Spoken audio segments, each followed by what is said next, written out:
Claude plus Nano Banana Pro has officially replaced thumbnail designers, and in this video I'm going to be showing you guys my exact workflow that I use to build stunning thumbnails like the one that you just clicked on in this video, and how you can apply this to your own YouTube channel. And it really works with any sort of graphic design that you're looking to do, but we're going to stick with thumbnails for this video. You're going to need YouTube inspiration for your thumbnails, whether that be on Pinterest, whether that be your favorite YouTuber that you're trying to emulate, and you're going to need a Replicate account or however else that you access Nano Banana Pro.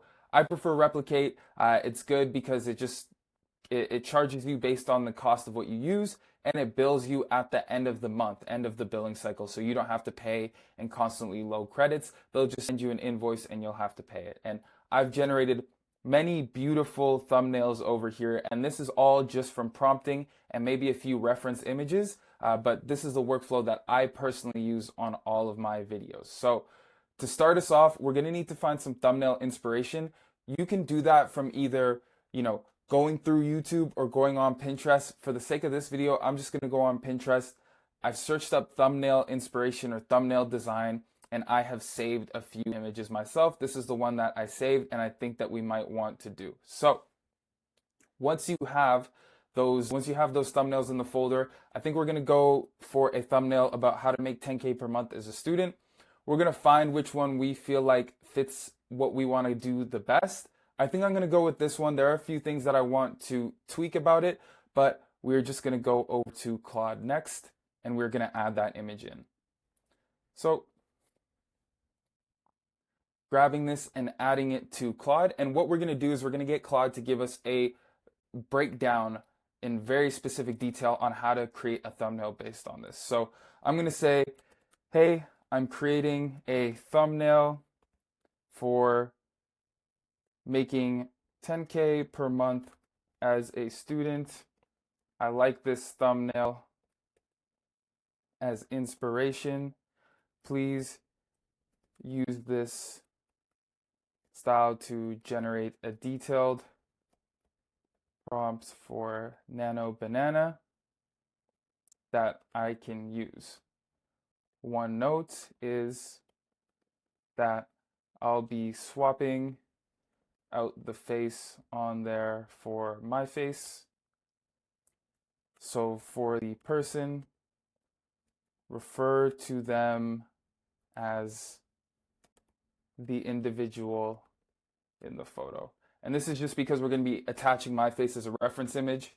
So we just want to specify that it's not going to describe the actual person.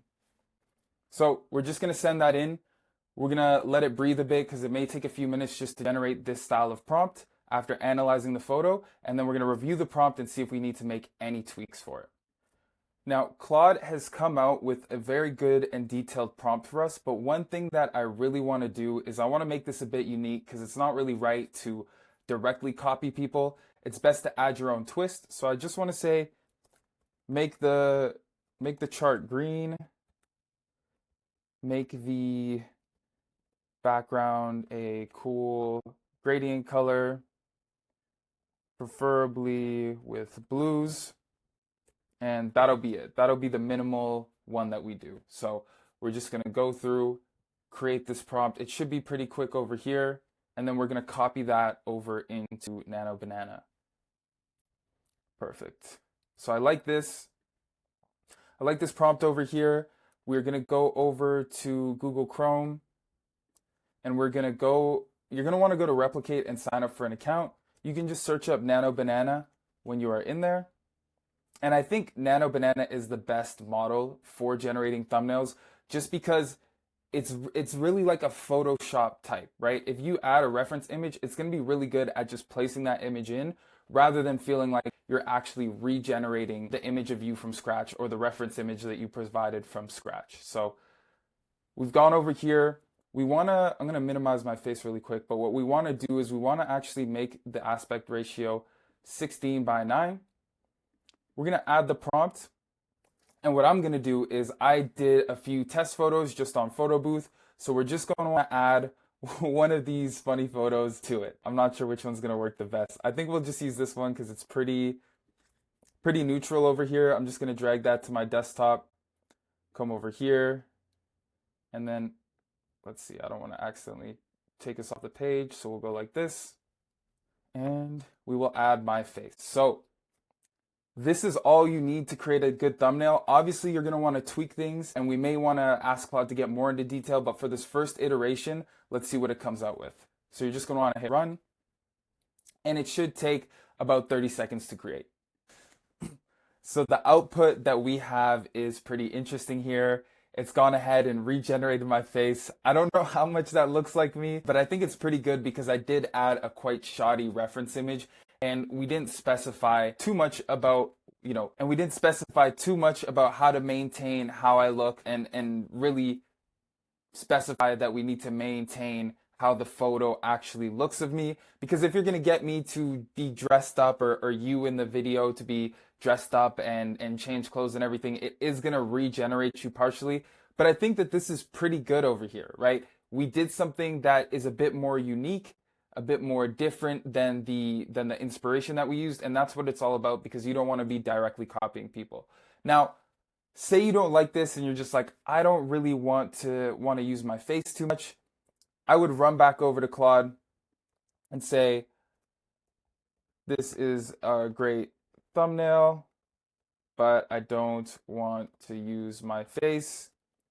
Can you make a new thumbnail prompt that is equally as captivating and doesn't require your face in it? So we will let it run another one and we can just really test and iterate and see what we really would like to do. And then you can also add different titles in there, test out the different inspirations that we can get.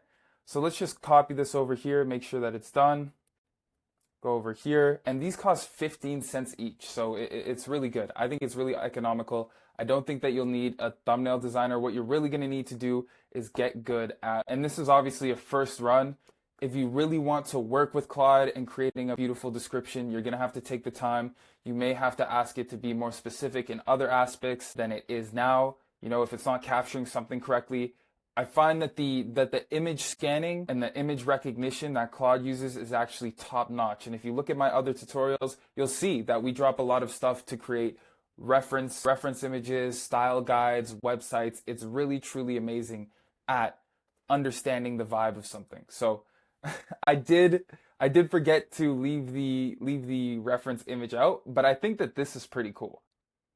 I think that this is a really cool thumbnail over here. And this actually captures my essence a little bit more. It even has me with the AirPods in there. So that is it. This is just a really quick tutorial on how you can actually create beautiful thumbnails. This is how I create all my thumbnails, right? This is a thumbnail that I created. If we go over to my downloads and just look at replicate, these are what I create. And you got to find the inspiration. You got to really work with Claude to give you a real detailed description of how it should look, but it will generate you some of the best thumbnails that you've ever seen. And I know that there's something called Pixels out there. They charge you like $50 a month. If you just get really good at prompting, trust me, you're going to have amazing thumbnails. I appreciate you guys a lot for watching. If you want some coaching, if you want a consultation, if you want me to help you build out some AI systems, the link is in the description.